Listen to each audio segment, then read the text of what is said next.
What's up, y'all? Welcome, welcome. Get started inside a few minutes here. We're just hitting the 2 o'clock Central. And yeah, we'll take that next step. This is gonna be a cool one. So this is halftime. If you guys have joined us in our other, I'll say 8 episodes that kind of goes along with this series. This is the ninth of ninth. So it's gonna be cool. We're gonna be going through halftime, which is ultimately the deal's not dead until it's dead. And we're going to be talking about that. How do you resurrect all of the proposals that you have that you've either quoted them months ago, the clients went silent, different things like that to be able to say, hey, how do we clean this book of business up? How do we have a good projection or forecast of sales coming into ultimately what's going to be Q2, which is kind of scary to think about a little bit. But that's what we're going to be talking about. How can we get it as clean as possible going into Q2? So a few minutes here, we'll get rolling. Let some other people jump in and go from there.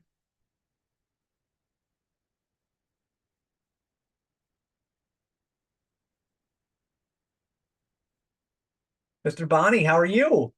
Good. How are you guys doing? And then I'm the only one that has the freedom to talk. I can speak on behalf of the people, I believe. All right. Well, they got chat. They got chat. Chat. Let Set. me know how you doing. You want me to be the voice of the people? I'll do it. I don't know if they agree, but I'll do it. No, they can use chat. Please Okay. do All right. not. We don't want me speaking on behalf of you guys. So, all right. Welcome. David, I did this one for you. You don't even know about this. This is specifically here. You ready? Yep. There it is. Is that the Palmer? No, it's just peach. I wish it was that one. Oh, is it good? Not bad. It's not bad. Just like every other one, right? I didn't say that. Would I rather have the Palmer? yes. You know, Yeah. At that's the all end of the good. day, a lot of those drinks, they all just taste the same. Oh, it's all about it's the smell is really what makes the taste. So Right.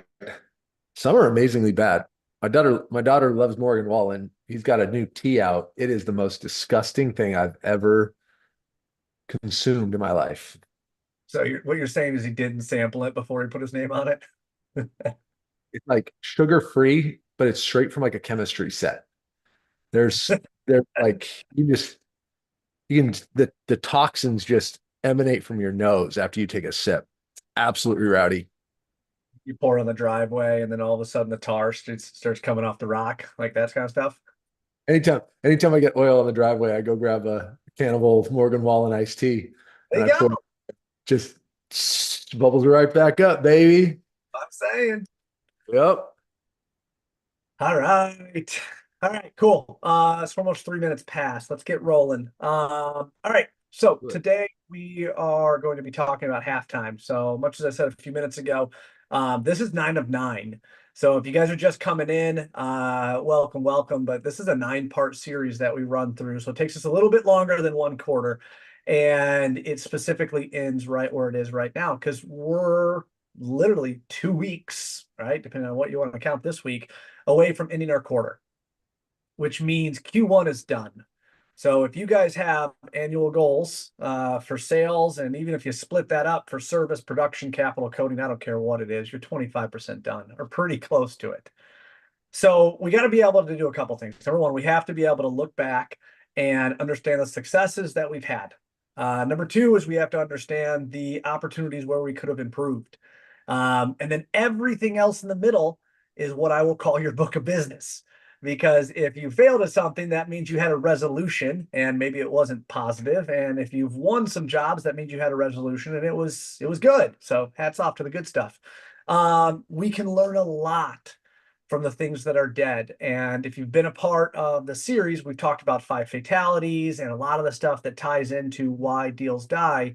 But today we're going to be right in the middle, which is you have a book of business right now. Everybody on this, I'm assuming, is going to have a book of business, which means you guys have quoted a job. You have created a proposal, a quote, an estimate, whatever you want to call it.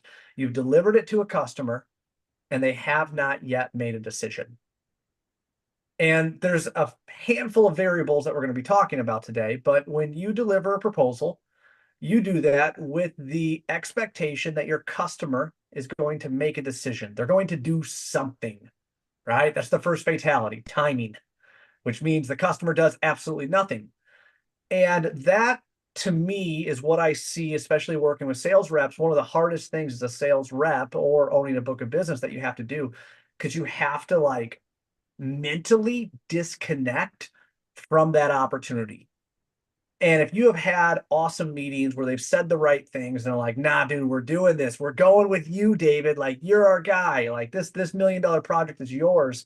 And then all of a sudden it goes flat. It becomes really emotional to be able to say goodbye to it.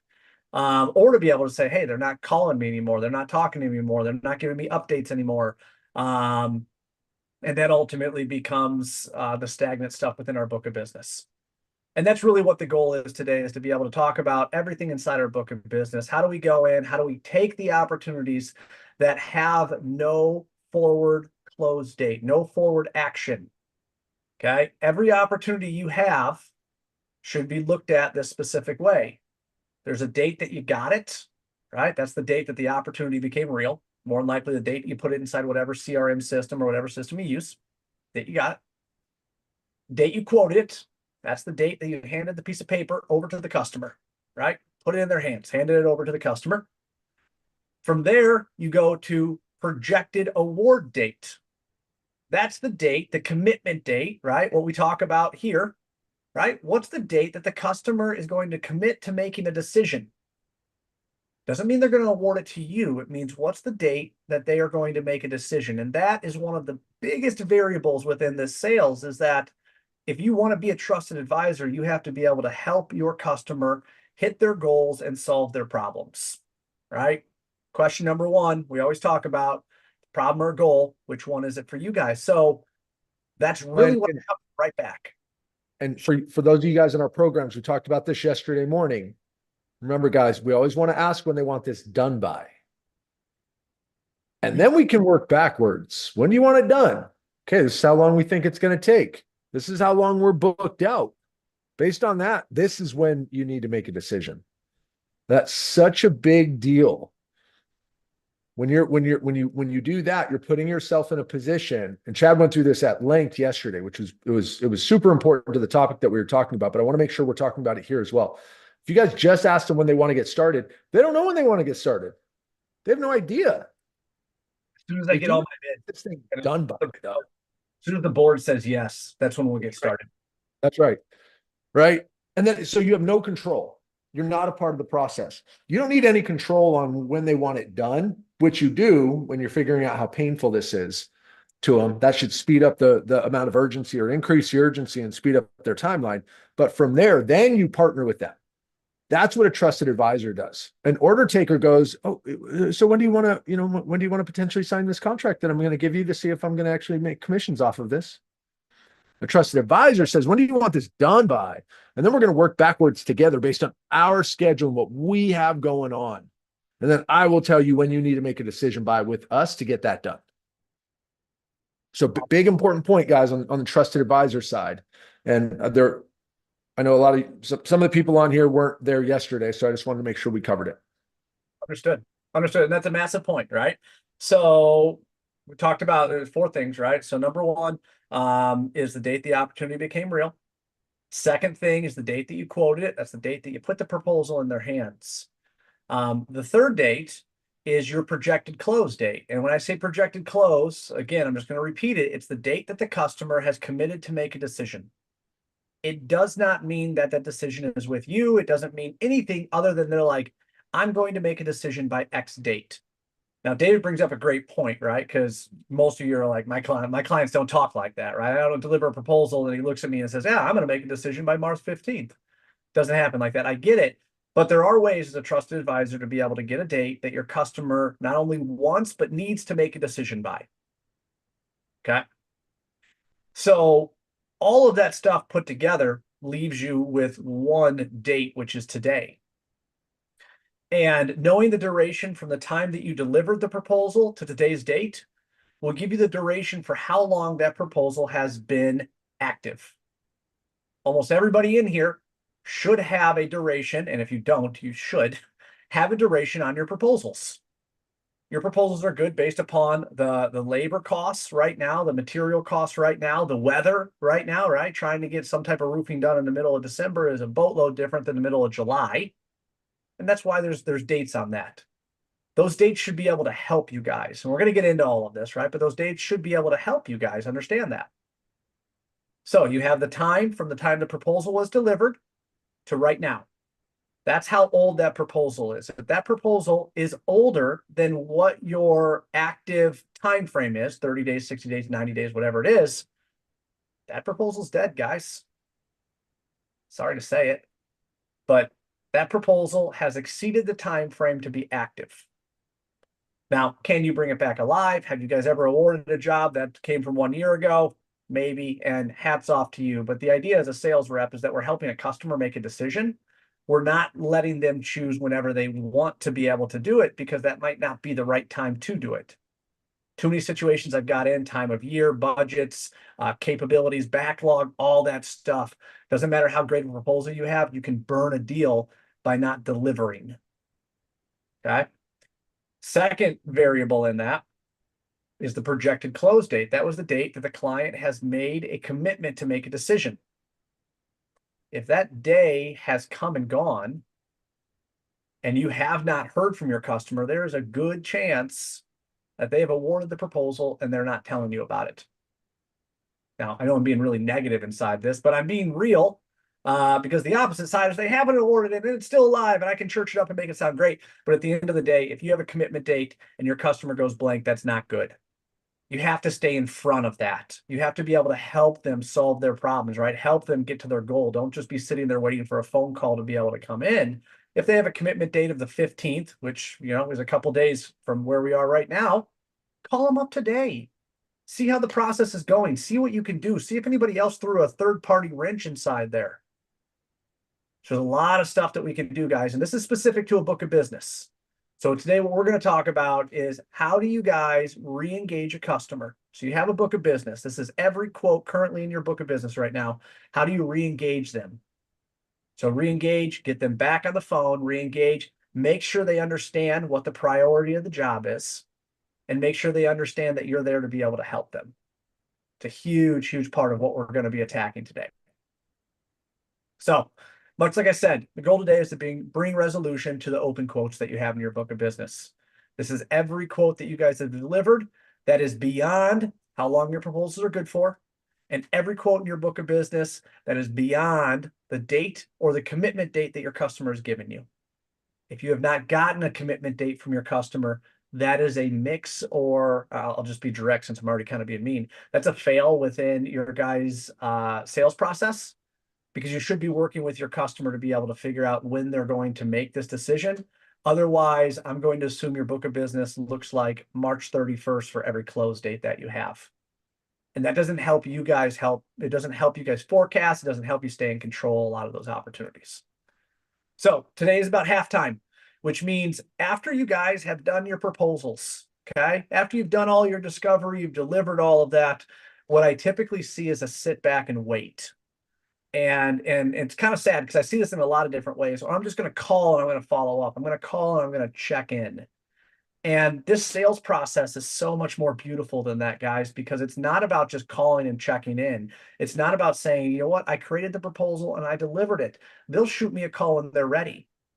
Or calling in and just saying, hey, I wanted to see how my price aligned, or whatever other variables that you can have. It's much more than that. Because as a trusted advisor, we're going to be able to help them solve their problems. We're going to be able to help them get to their goals. So I'm going to ask you guys to be able to throw this inside the chat. So if you're on Facebook, LinkedIn, wherever that is, go ahead, throw it inside the comments.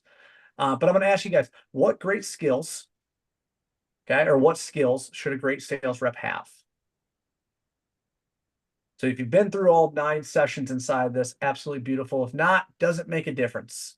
In your head right now, put it into the chat. What skills must a great sales rep have? And when we get to the end of this, I'm going to tell you what I feel is the #1 skill that'll help you guys be more successful. So go ahead, throw that in, throw it into the chat. We'll jump through that stuff and get rolling. All right. So let's kick this off. Let's get inside the real nuts and bolts of what we're doing. If you guys have been here and you've been here for 15 minutes, you're listening to Chad Westbrook. What up? I'm the founder of Service Alignment. This has kind of been my this has been my career. Commercial roofing is where I live. I have a specific, I'll say, superpower on the service side of the business. So growing service divisions, and a big part of service is sales. A big part of all of this is customer experience. And customer experience is about helping the customer get what they want and enjoying the process. So I can go through all of these numbers that you guys can read, but I'm here because I'm here to be able to raise the floor of the commercial roofing industry, which means not just make one company better, not just make one salesman better, but to be able to teach you guys what I've done throughout my career to be able to build multi-million-dollar service divisions, and to be able to pour into you guys. So you can take just a part of this, increase your sales, increase your commission, and at the end of the day, make our industry a better place for our customers to want to be. David? Hey guys, David Bonney. I come from the fast growth software startup world. Notably, I had a tenure at a company. They were around 3 to 5 million. When I left, they were at 100 million with $1 billion valuation. We call those unicorn companies. But within that environment, you have to grow 100%, 90 to 100% every single year if you're winning. It's just the way it is. Those private equity companies, those venture funds, they want to get their money out. So you have to grow super fast so your valuation goes up and then they can cash out. So it's very, very stressful. But what it does teach you is it teaches you how to create unreasonable results. So as I built my reputation here, as I was a senior leader in that company and another one, regular entrepreneurs started coming to me. And one of those entrepreneurs was in the commercial roofing space about almost 10 years ago. So I started helping those companies grow with the same principles, but without all the pressure. And what you guys are seeing here is a combination of Chad and I met, what is it now, 5 years ago, Chad?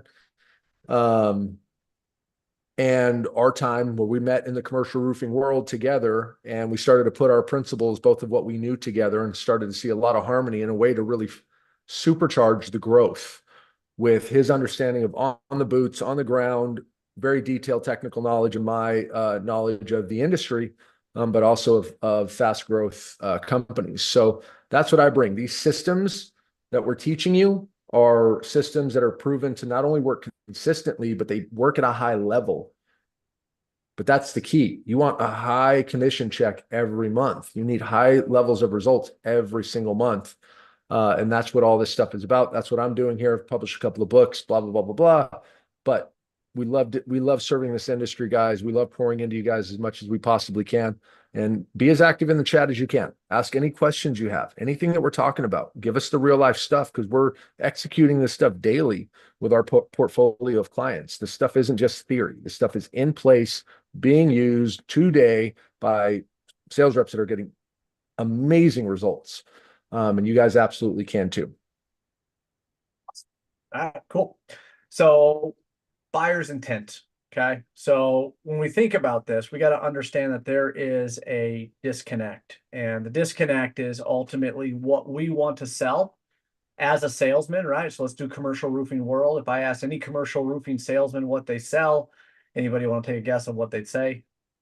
Roofing, right? I sell roof repairs, I sell roof replacements, I do all of that. And there's truly not one customer I've ever met with that really wanted to buy a roof. Now, they had to buy a roof, but there's something much deeper than that. So on the buyer intent side, they're looking for a solution that solves the problem, causing enough pain and problems within their reality that's keeping them from the important outcomes. And it really is that simple when you think about it, right? Your customer's looking for a solution to solve some type of problem that's happening in their world. Think about any opportunity that you guys have.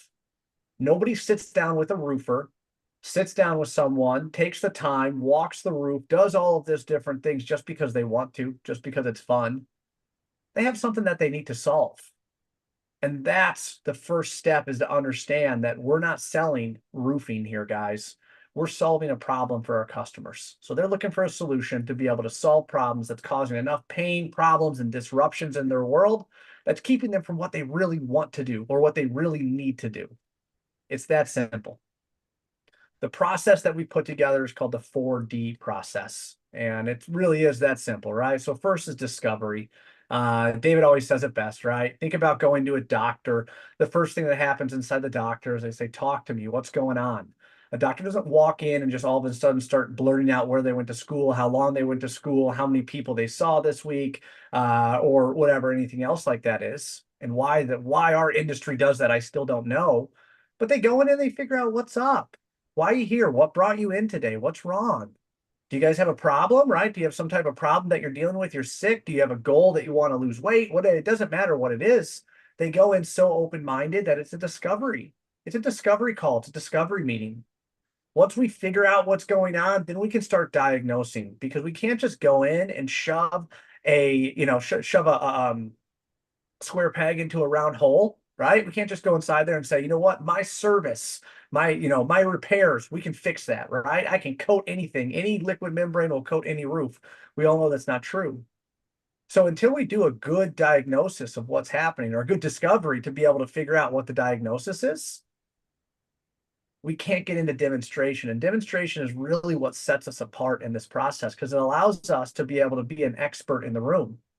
It allows us to be able to say, hey, we do this every single day, and we have a very unique special sauce that makes sure that you're going to get the same result as every other customer.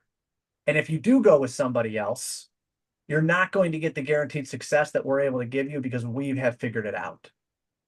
That's the demonstration side. And when you connect all three of these, good discovery, figure out what's going on, good diagnosis, giving them a solution to the problem, or a solution or a path to their goal, and then you demonstrate why you guys are the absolute best at executing it, it allows it to make it a very easy decision, rather than getting a bunch of proposals that your customer doesn't understand, that they're trying to sift through, that they end up saying, you know what, all three of them say 60 mil TPO. This one's $75,000 cheaper. Let's go with this one.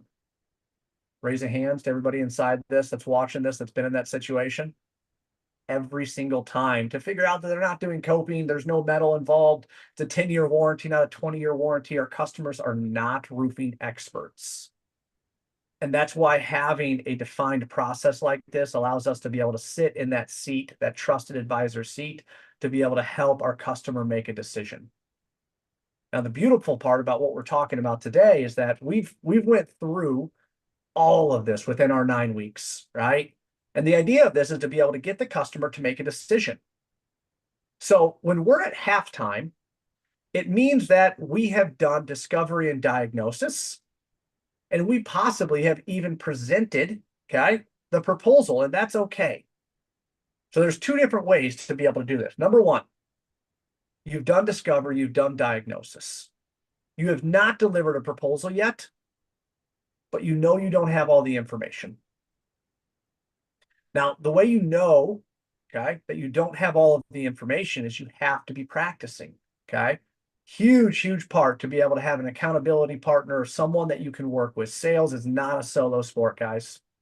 It's not a solo sport. So having someone else that you can reflect, whether that be a sales manager, a leader, wherever it is, we have those discovery sales sheets, right, where you guys can fill those questions out. Have someone ask questions. Have someone make sure that you're probing deep enough to truly understand those questions. Now, the beautiful side of this is that if you have not delivered the proposal yet, it is not weird, awkward, out of place, or anything else to be able to pick the phone up, call the customer, and say, hey, I got a couple more questions for you. I'm getting close to getting the proposal done, but I got a couple more questions for you. I can almost guarantee that's 100% hit rate. If that opportunity is real, that customer has zero problems meeting with you or allowing you to be able to ask those questions via phone or wherever it is. Once we deliver the proposal, all of the power that we have is gone. Okay, I call it proposal power. All of the power that you guys have, which means the ability to be able to craft a solution, or the ability to be able to put yourself in a position to solve the problems, and the ability to be able to understand what the other bidders are doing. If you're going up against different contractors, right, 2-3 contractors, where they have to get multiple bids, you have to sit inside that trusted advisor seat to be able to make sure that they are not confusing your customer. It's a huge part of being a trusted advisor. And it's a very big part of halftime. David, when someone is confused, what happens to the mind when someone is confused? The confused mind cannot act. They don't do anything. They don't do anything. Or even worse, they get another bid, Right. right? They get another bid. They have two bids, like, yeah, no, we've got a couple bids. We're going to get a couple more. I have heard that so many times. And the only thing that goes through my head is, what's wrong with the first two bids? You didn't deliver what they want. It doesn't align to what they want. There's tons of variables where maybe your corporate entity needs to get three bids to be able to award it. Cool. No problem with that. Understood. But I promise you, there's a primary and there's two alternates that's there. What you guys need to be able to do is you need to be able to ensure that you understand exactly what your customer gets. I think it's in episode 1 or 2, we talk about the 2 degrees of separation. 2 degrees of separation basically means when you and that customer first meet for that discovery meeting, you guys have the opportunity to be completely in line for what the end looks like, right? What does this end look like? You have a problem. Well, when this problem's solved, what's it look like? You have a goal. Okay, when we hit this goal, what does it look like? You guys have the ability with the questions that you're armed with to be able to get complete alignment to when you deliver this proposal, it's exactly what the customer wants. 2 degrees of separation defines that you either A, don't ask all the questions that you need to ask or they'll prove or probe deep enough, right? Surface level answers, we're not going deep enough. Or number two, you make assumptions.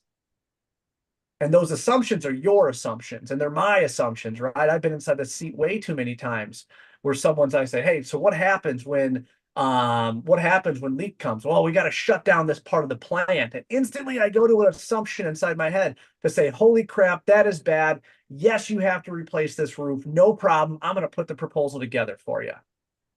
And I did myself such a disservice because I bypassed everything that's going to make it clear to the customer of why I'm the best person to be able to help him solve this problem. Because asking all of those questions that we give to you on that discovery sheet, guys, is what's going to make the difference from, yep, I have a project, no problem, I'll get you a bid, to understanding that every time that it rains, they have to shut down this part of this part of the plant, and it's costing them $50,000 for every day that the plant is down. It allows you to be able to better justify specifically what is happening. And if you guys haven't went in and done those numbers, that's something that I'm going to highly, highly urge you guys to do because that is connected to competition and that is connected to the fatality price. If you guys are losing jobs because of price, we haven't done a good enough job to be able to quantify, it's the right word I'm looking for, the impact that the customer has if or when they don't do the job. Don't ever do the job, what's going to happen? I know this was a little while back, but this one still hits heavy to me. I was in Colorado. I was doing a roof walk, and it was at a cannabis warehouse. I went in, no joke, they had 50 rooms. Okay, 50 rooms with grow lights, everything in there. And they say, have you been? I'm going to fast forward to the story, make it short. They said, have you been inside this room? And I said, no. Show me the room. I go into the room, and no joke, it was maybe like 40 by 40, something like that. The drywall was completely ripped out. There was fans blowing everywhere, and this room was empty. Okay, nothing in the room.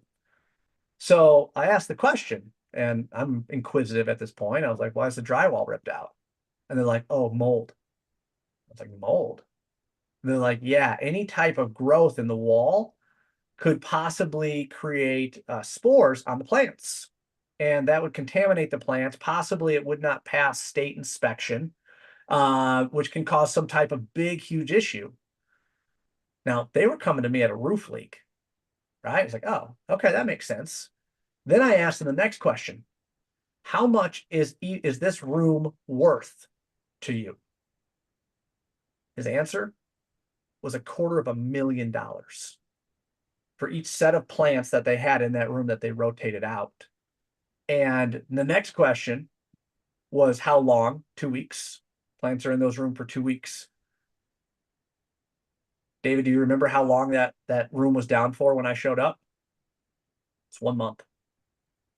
1 month. And that might not sound crazy, but if you do the math, guys, that was a $500,000 that they had lost because of a roof leak in that section, right? In that room, that was a $500,000. The replacement on that roof was $300,000. They were asking us for repairs. I came right back to them and I said, this seems like a bigger issue than just making repairs. If you guys are losing $250,000 a week per room, and this has been down for a month, you guys have lost a $500,000. Is that right? He goes, yeah, that's about right. I said, then why are we talking about a $5,000 or $10,000 repair? Why don't we just get this fixed and get it fixed forever? It was an awesome way for me to be able to take the step from typical contractor that was just delivering a proposal and put it into their world so they understood what the cost was. So if you have not done that yet, that's a great example of what I'm going through inside probing, that you can go through and you can ask those discovery questions. You can diagnose what's going on, but if you truly don't understand the reasoning behind them, right? We talk about there's 3 disruptions: people, product, and safety. What's the one that's pushing your customer? Is it the people side, which is disrupting the area where people are working? They have to work in different areas. They can't hold meetings. People are working from home. You guys can continue to list on people. Is it product? What they're keeping in that building? What is it saving or protecting? I've been in many different wares where they had CNC machines, different things like that, where if water gets on those things, it's instantly damaging those machines. I've been inside massive distribution facilities that are housing cardboard. They make the little French fry containers. You would have seen how big these things are. When that thing gets wet from the skylights that are bad, what's that cost? What's one of those reams cost? Or what's it cost to move it? To go get a forklift and have to reorganize the entire side to be able to move it. Those are the impacts that your customer is having. If you guys don't know those numbers, this is what halftime is for. And I'm saying specifically halftime because I'm talking about every proposal that's in your book of business right now. You guys can go back in there and you guys can probe a little bit deeper and you guys can ask the question, rain's coming in this week. What's that mean for you guys? What kind of disruptions are you guys going to see? And allows you to be able to probe deeper. So halftime number 1 that you can use, especially if you have a sales manager or a sales leader or someone that you can bounce stuff off of, I'm going to urge you guys, talk to them, go through, don't be humble enough to be able to say, hey, I want to talk through this sales opportunity that I have, and explain to him the discovery you did, explain the questions and the answers that you have. Naturally, additional questions are going to come up. That's halftime number 1. Halftime number 2 that we're going to talk about is you guys have already delivered the proposal. And if you have already delivered the proposal, that means that you should have a commitment date. That's the date. If you guys remember, that's the date that your customer has made the decision or made the commitment to make a decision. Now, if you have a forward commitment date, that's beautiful. Great. Thumbs up. Stay in touch. Be proactive. Be before there. What I'm talking about is every client, every opportunity that you have in your book of business that has either A, doesn't have a commitment date, which means you delivered a proposal that's floating for your customer to call you back, or B, you had a commitment date, that date has passed and you don't have a new one. This is where halftime comes in. This is where we need to go back in and we need to figure out what is delaying them from making a decision. Okay, so questions as we go through this, guys, throw it inside the chat. That's why it's here. Dave, you want to take us through checkpoint 1 and checkpoint 2, sir? I know I've done a decent amount of first half. Again, guys, we got to make sure that they need to take action, right? So to be able to figure that out, we want to ask a consistent set of questions, not a script. This is not a script. Just because you have 4 general directions or objectives that you're trying to form, that doesn't make it a script. You're not a mindless robot. But we want to make sure that we understand why they scheduled the meeting or why they're attending the call, whether you're a national remote rep or whether you're on site. Once you can understand why, right? Problem, goal, education. We talk about it all the time. Usually it's going to be a problem or a goal. Then from there, we can figure out who else cares about this problem. Who else cares about this goal? That will give you the decision makers. That will then allow you to ask, how do you guys typically purchase things like this? Then you can find out about the board approval that's going to be necessary at step 4. that you weren't aware of before and you weren't able to navigate that situation. From there, we want to understand what have they already tried to do to solve this? Are they getting other quotes? What are other vendors saying? Do they agree with what other vendors are saying? We're just asking these questions. And when we do it consistently, guys, it's just like in sports. When you run an offense for long enough, you're going to get better at it. They always say quarterbacks, oh, that poor quarterback, he had a new offensive coordinator every single year. That's because they were installing a different system. And that's what you guys are doing when you go have a different sales conversation every time you go out there. Make it consistent and you will get better.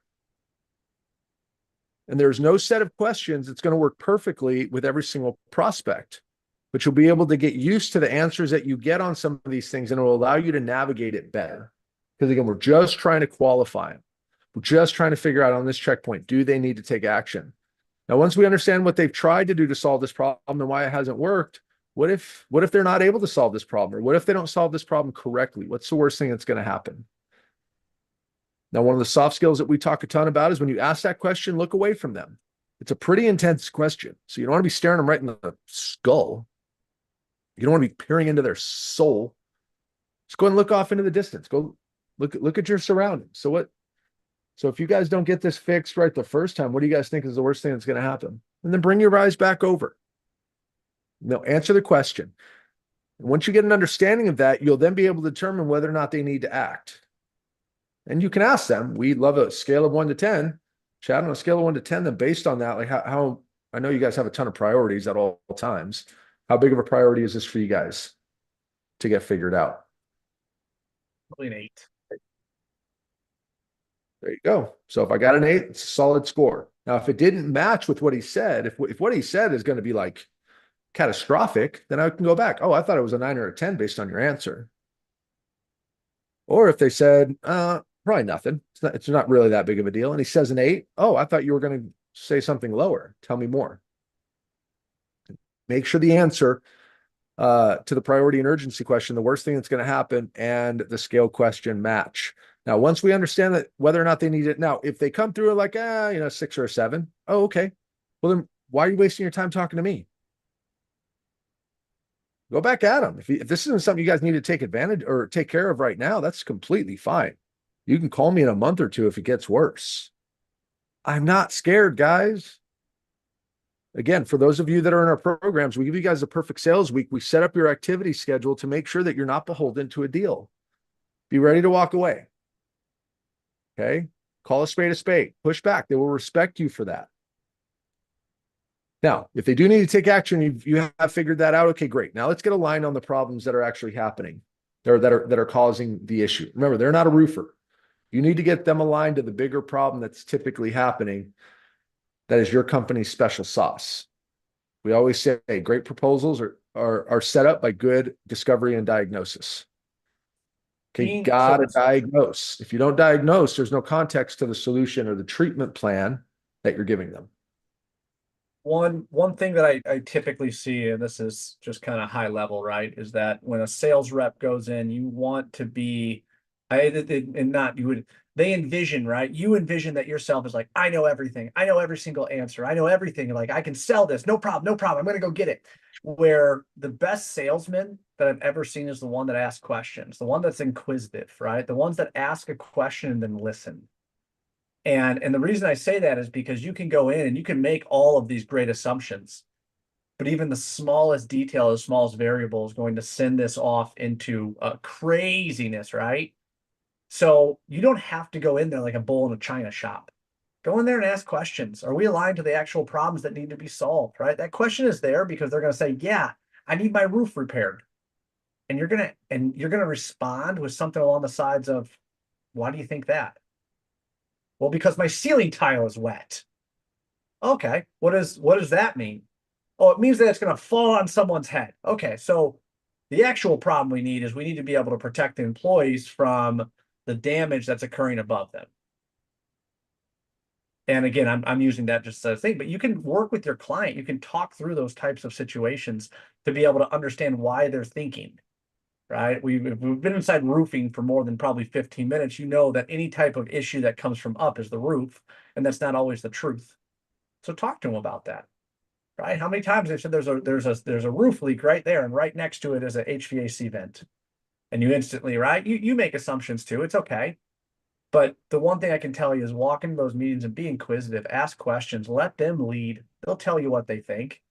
Then they're going to sit back and they're going to want you to be able to help them solve the problem that they can't solve on their own. Sorry, David. You're good. Okay, so once we get through and understand that, then we need to get to expected outcomes. This is what Chad talked about before. What are the quantifiable expected outcomes if they don't get this figured out? What is the cost of it? Cost of productivity, people, cost of product, slip fall hazards. There's always a cost associated with this stuff. What happens if they don't get it fixed right the first time? What's the cost of that? Have they ever dealt with that before? The roof is going to cost them something, guys. I was talking to one of our reps yesterday. He's like, typically we're 15 to 20% higher. Well, do you guys do better work? Yeah. Okay. Well, the roof problem is going to cost them either way, guys. I don't care if it's in one quote, if it's a low quote and shoddy work, it's going to cost them with more time, energy, and money dealing with the issues of that shoddy work afterwards. It's going to cost them. If they don't do something about it, it's going to cost them something if they don't do it right. Get those numbers, get them thinking about that. That will recalibrate them to a different conversation. Okay. Now, from there, that will allow us to then understand their budget and their approach. Do they typically have money set aside for stuff like this, or do they just handle it on a one-off basis?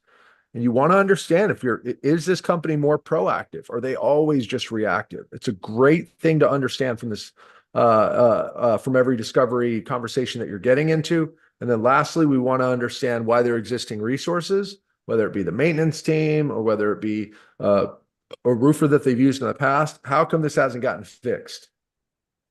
How come they're still experiencing this problem?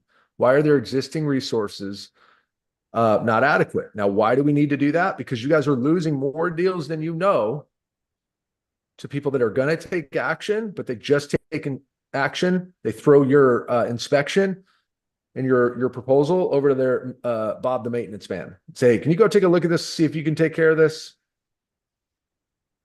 Or they just tell Bob and Trevor to go up there and see if they can figure it out, and we'll reassess this in a month.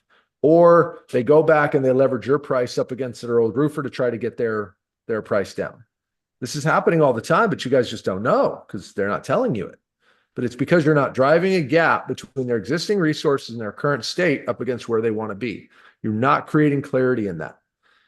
Okay. And by doing that, that will then allow you to assess, do they need to take action? Do they actually need a new vendor? Do they need new/outside help? Because then and only then does our proposal matter. And we talk about the 4Ds all the time, guys. To be honest, most salespeople are doing half discovery.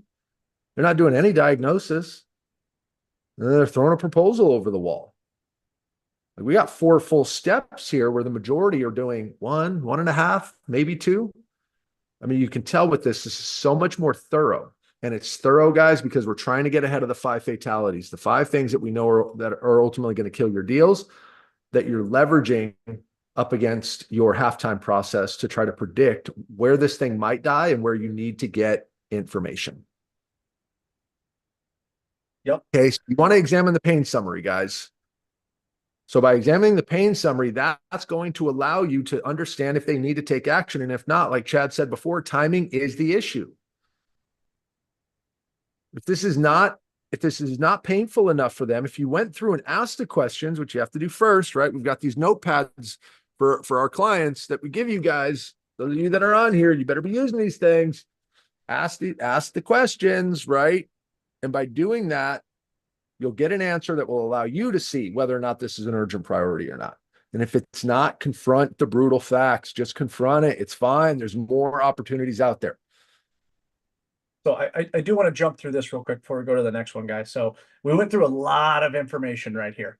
The beautiful thing about halftime is that the proposal's not dead, right? We've delivered it. It may have exceeded the amount of time that we have. We may not originally got a commitment date. All of that stuff is absolutely fine. But we went through a lot of information here. If you guys are missing this information, this is the point to where it's getting late in the day, depending where you are right now. But this is the point where you can pick the phone up today or tomorrow and call the client and ask this information. There's not anything that you're going to hurt by saying, "Hey, I just wanted to check in. Have I spoke to all of the decision makers? Is there anybody else who's involved in this?" You're not going to lose the deal with that question, right? You're not going to lose the deal and saying, "I got a question. I never asked you. Have you guys tried to do this inside the past? Have you ever tried to make these repairs in the past? Have you ever tried to submit for the budget in the past and it not get approved?" Any information that you're missing based upon what we went, go for it, guys. Pick the phone up, make the phone call, find the information, because that information could be the key to you guys getting the job. Ask the questions. Don't make assumption. That's the biggest thing I'll tell you. Don't make the assumption. It's like, yeah, no, it's fine. I'm just going to let it go. She'll call me. I'll follow up with them next week, or I'll continue the same process, right? Definition of insanity is doing the same thing, expecting a different outcome. If you guys want to take all of those proposals, right, that are in your book of business that are stalled out right now, there's a reason that they're stalled. We got to figure that out. That's what's going to help you get it. Okay. Again, you want to examine that answer, compare it to the answer that you got from the scale, like we talked about before. Then from there, you're going to go through and you're going to start to create a game plan. You want to understand, how am I going to go through here and figure this out? If I haven't gotten checkpoint 1 checked, if I'm not 100% certain that they're going to take action on this, I need to have a game plan going into my next conversation with them, just like Chad was saying. Then from there, you're going to examine the gap summary. Do they absolutely need new resources to do this? Again, ask the questions like we keep saying, but do they absolutely need it? Did I see an absolute loss of confidence in their existing resources? Okay, as you examine that, you bump it up against the scale question, like we talked about before. And then from there, you create a game plan on how you're going to go back in there and you're going to reassess that. Because if they don't need to take action and they don't need to take action with a new vendor, we don't matter, guys. We're just wasting everybody's time. We're just wasting everybody's time. There's a huge part to that, guys. So there's I told you, I'd tell you that the biggest skill that I think a sales rep has is the ability to be able to disconnect an emotional side. The ability to be able to know when to walk away, or the ability to walk away, which I see so many individuals that are so emotionally attached to a deal, they won't do it. Just because something is marked dead doesn't mean that it's dead forever. It doesn't mean that the customer can't call you back tomorrow and just say, "Hey, I know you did a proposal for me a couple months ago. I want to see, is that still active?" It can absolutely happen. But being able to free yourself and release yourself into actually focusing your time on something than following up with someone that you've already followed up with 7 times that hasn't answered you, it allows you to be able to take that time, and it allows you to be able to reinvest that time. So there's a huge part of what David's talking about is coming inside here, reviewing all of the questions that you asked, right? Because if you've proposed it and you went through this whole discovery and diagnosis side and the client hasn't done anything with it, there's something that's holding them back. There's something that's not clear, or the problem's not big enough for them to act. It's that simple. And if it's not, it's okay. I've been in the situation many times where the customer says, "You know what? I disagree." And that's beautiful. That's fine. Tell me why you disagree, because I'm not understanding why this is a big enough issue. They'd be happy to explain it. They need your help. They want your help. And then they know if you're just not trying to sit there and trying to jam something down their throat to be able to sign a piece of paper, that's where a trusted advisor comes in, and you can be so much more valuable to a company, helping them solve a problem, or sometimes helping them not solve the problem, to say, "Hey, there's no point of putting a cricket inside here, guys. You're going to replace the roof in 2 years. This is wasted money." Those types of different things go so far when it comes to creating a relationship with a customer. So I know I'd tell you guys later inside that the number one skill is knowing when to walk away. So create that game plan. That's a huge part of the success that you guys are going to have.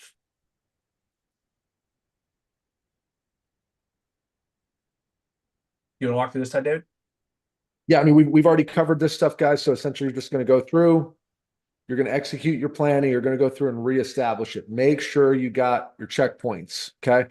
Then from there, this is when proven results matter. This is when our proposal matters, but just depending on where you did halftime in the process. But remember, guys, these are the 3 checkpoints.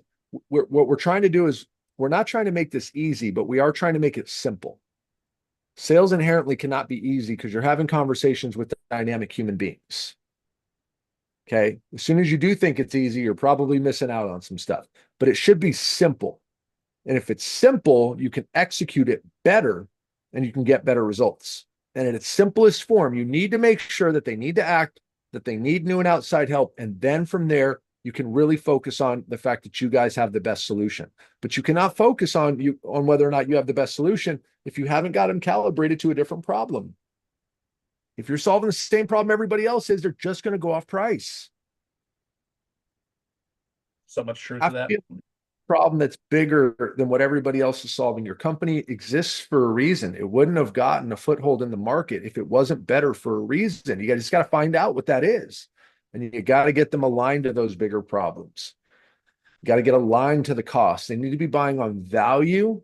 They need to be buying on service, not on price. Because remember, they want their problem solved. They don't want a cheap solution. They want their problem solved.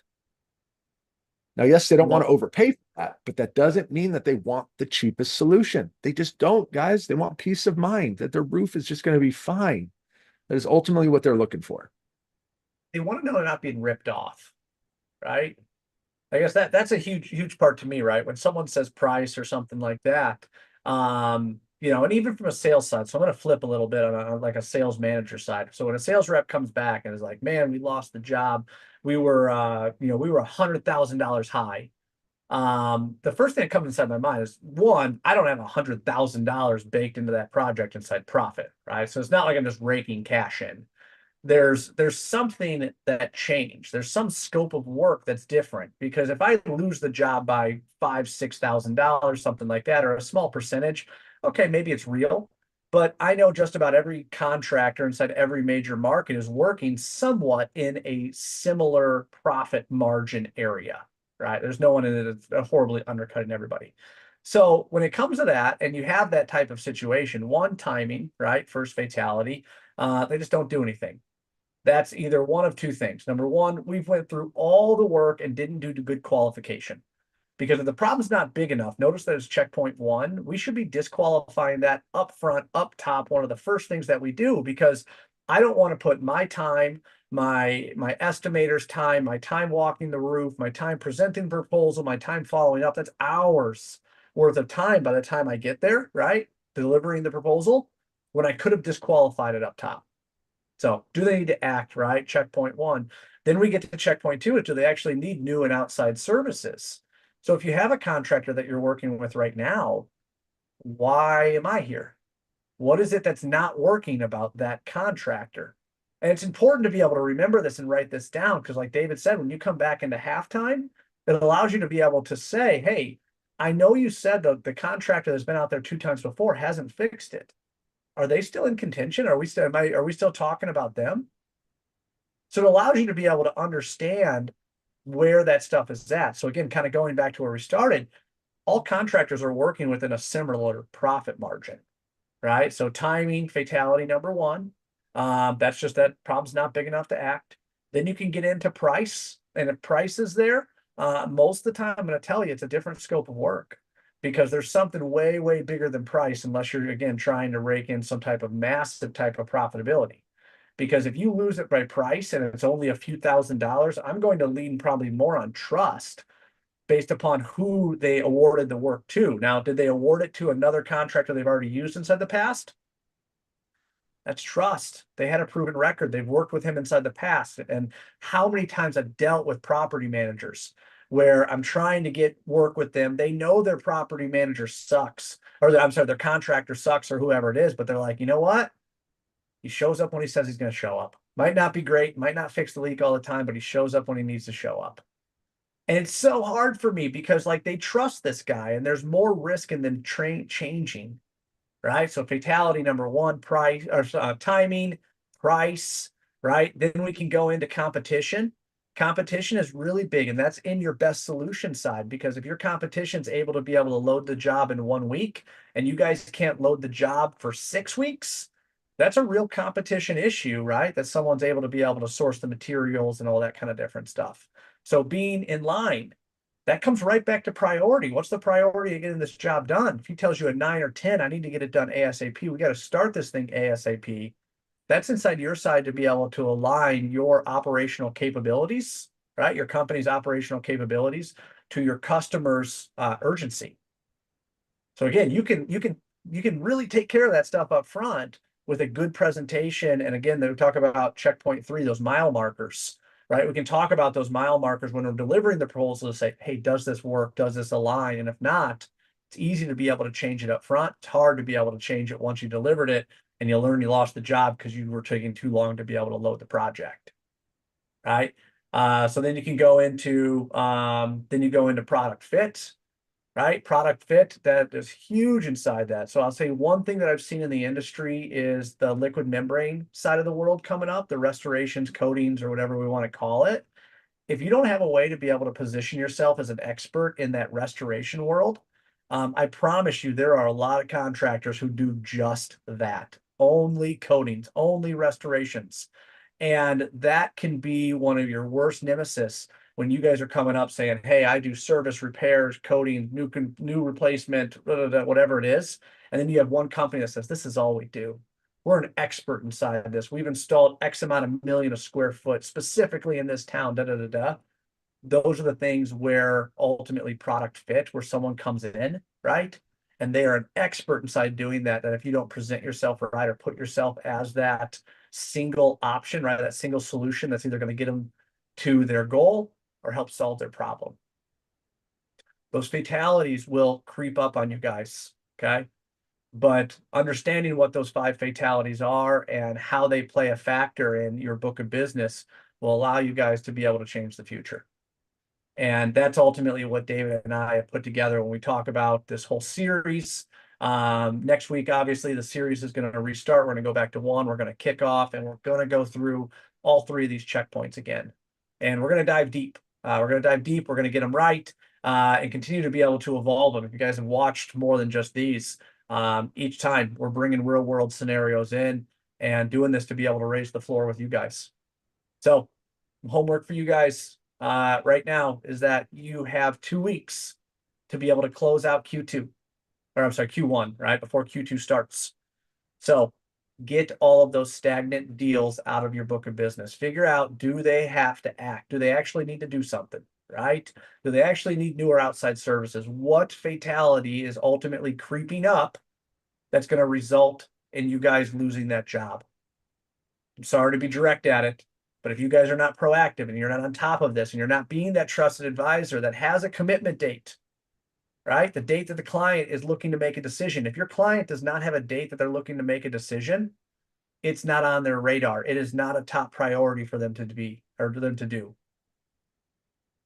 Those are the things that'll make a massive, massive difference.